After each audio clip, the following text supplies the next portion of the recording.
Menjelaskan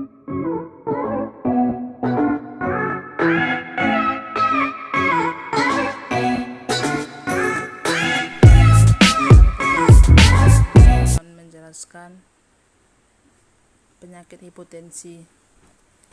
Sebelum itu, saya akan membuka filenya di WPS Office.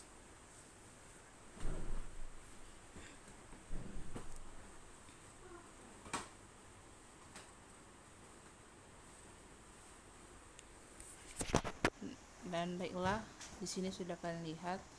Ingin tahu apa dan solusi dari penyakit hipotensi. Sebelum itu, kita akan mengetahui apa pengertian dari hipotensi. Ya, tertera di sini pengertiannya. Hipotensi juga sebagai tekanan darah saat darah mengalir melalui arteri. Darah memberikan tekanan pada dinding arteri. Tekanan itulah yang dinilai sebagai ukuran kekuatan aliran darah atau disebut dengan tekanan darah. Jika tekanan darah terlalu rendah, kondisi tersebut bisa menyebabkan aliran darah ke otak dan organ vital lainnya seperti ginjal menjadi terhambat atau berkurang. Itulah sebabnya orang yang mengalami tekanan darah rendah akan mengalami gejala berupa kepala terasa ringan dan pusing. Ketika mengalami gangguan ini, tubuh juga akan terasa lebih tidak stabil atau goyah, bahkan kehilangan kesadaran. Baiklah, kita akan masuk penyebab dari penyakit hipotensi. Di sini penyebab dari penyakit hipotensi itu tekanan darah dapat berubah sepanjang waktu, tergantung kondisi dan aktivitas yang dilakukan tiap orang. Kondisi ini merupakan hal yang normal karena tekanan darah dipengaruhi oleh banyak faktor, termasuk pertambahan usia dan keturunan. Tidak hanya pada orang dewasa, tekanan darah juga bisa terjadi pada anak-anak. Selain itu, hipotensi bisa disebabkan oleh kondisi atau penyakit tertentu seperti kehamilan, konsumsi obat-obatan tertentu, ketidakseimbangan hormon, dan dehidrasi. Dan selanjutnya kita akan menjelaskan apa itu solusi dari penyakit hipotensi. Yang pertama itu konsumsi lebih banyak garam, berbalikan dari cara mengatasi tekanan darah tinggi. Mengkonsumsi makanan yang tinggi garam disarankan sebagai cara mengatasi tekanan darah rendah yang cukup efektif. Yang kedua, hindari minuman beralkohol. Minuman beralkohol dapat menurunkan tekanan darah rendah. Jadi, penderita tekanan darah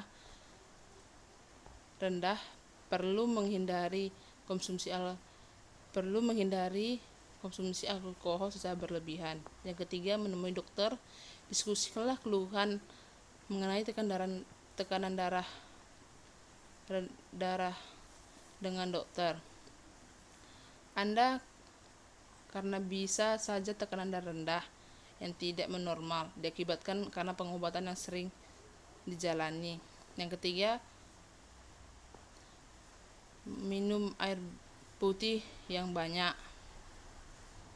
Minum air putih minimal 2 liter per hari dapat meningkatkan volume darah sehingga dapat mengatasi gejala darah rendah. Selain itu, dehidrasi juga bisa dihindari dengan minum air putih. Yang kelima, hindari mengubah posisi secara tiba-tiba. Mengubah posisi secara tiba-tiba dari duduk lalu berdiri atau sebaliknya dapat mengakibatkan pusing dan kemungkinan terjatuh pada penderita tekanan darah rendah. Yang keenam, sadari jika gejala tekanan darah sedang terjadi.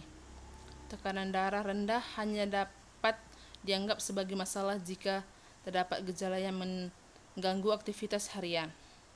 Oleh sebab itu, tetap waspadai gejala dari tekanan darah rendah dan ketahui penyebabnya. Baiklah, saya akan memberikan saran penyakit dari hipotensi. Saran dari penyakit hipotensi itu, untuk mengatasi hipotensi, kita harus memperbanyak minum air putih, kurangi alkohol. dan kita akan menjaga pola makan yang sehat, rutin berolahraga, dan juga kita mengkonsumsi obat yang diberikan oleh dokter. Sekianlah dari video saya. Jika ada kata yang salah, mohon dimaafkan. Terima kasih.